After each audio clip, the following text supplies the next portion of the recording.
मंडळाच्या वर्धापन दिनानिमित्त लावलेल्या साऊंड सिस्टीमवरून दुपारी झालेल्या वादातनं दोन समाजात शुक्रवारी रात्री दंगल झाली। सिद्धार्थनगर राजेबाग स्वार परिसरामध्ये दगडफेक तोडफोड करत वाहनही जाळण्यात आली। थेट जाऊयात आमचे प्रतिनिधी रणजित माजगावकर यांच्याकडे। रणजित, आत्ताची परिस्थिती नेमकी काय आहे कोल्हापुरात? आता या दोन्ही परिसरामध्ये तणावपूर्ण शांतता आहे, पोलीस बंदोबस्त आहे। मात्र काल सकाळपासून या वादाला सुरुवात झाली होती। एका मंडळाचा 31वा वर्धापन दिन होता।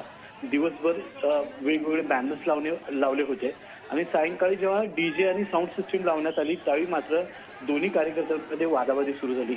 या वादावादीचं पर्यावसन भांडणामध्ये हाणामारीत झालं आणि त्यानंतर मोठ्या जमावानं एकमेकांच्या घरांवर मोठी दगडफेक केलेली आहे।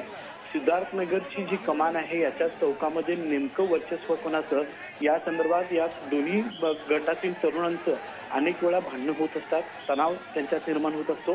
काल मात्र याचा भडका उडाला आणि अनेक तरुणांनी दगडफेक करायला सुरुवात केली।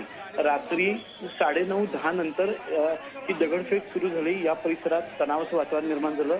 अनेकांनी या परिसरात रस्त्यावर लावलेल्या चारचाकी जाळण्याचा प्रयत्न केला, दुचाकी फोडलेल्या आहेत।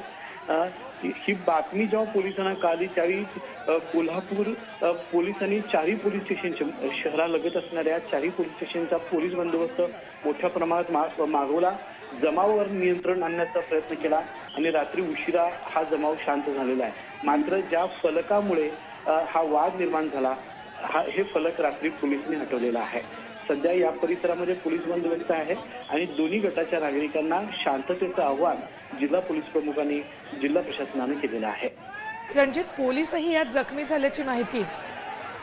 हा वाद जेव्हा चालू होता त्यावेळी जवळच दोन पोलीस स्टेशन्स आहेत, एक तरी लक्ष्मीपुरी पोलीस स्टेशन आणि राजवाडा पोलीस स्टेशन। या दोन्ही पोलीस स्टेशनचे अधिकारी आणि कर्मचारी या ठिकाणी आले होते, इतर पोलीस स्टेशनचे कर्मचारी आले। यावेळी दगडफेक सुरू असताना काही नागरिकांनी पोलिसांवर दगडफेक केली, तसंच काहींना अडवण्याच्या एकूणच या प्रकारामध्ये काही पोलिसांना सुद्धा दगड लागलेले आहेत, जखमी झालेले आहेत। मात्र यावर संपूर्ण नियंत्रण त्यांनी या जमावावर मिळवलेलं आहे। रणजित, तुम्ही पहिल्या प्रश्नाचं उत्तर देताना म्हणालात की तर कोल्हापुरात दोन समाजामध्ये दंगल झाली। एका मंडळाचा वर्धापन दिन होता, त्यामुळे काल सकाळपासून तिथे कमान लावली होती, कार्यक्रम सुरू होते।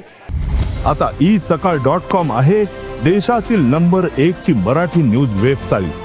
प्रत्येक अपडेटसाठी isakal.com ला नक्की भेट द्या।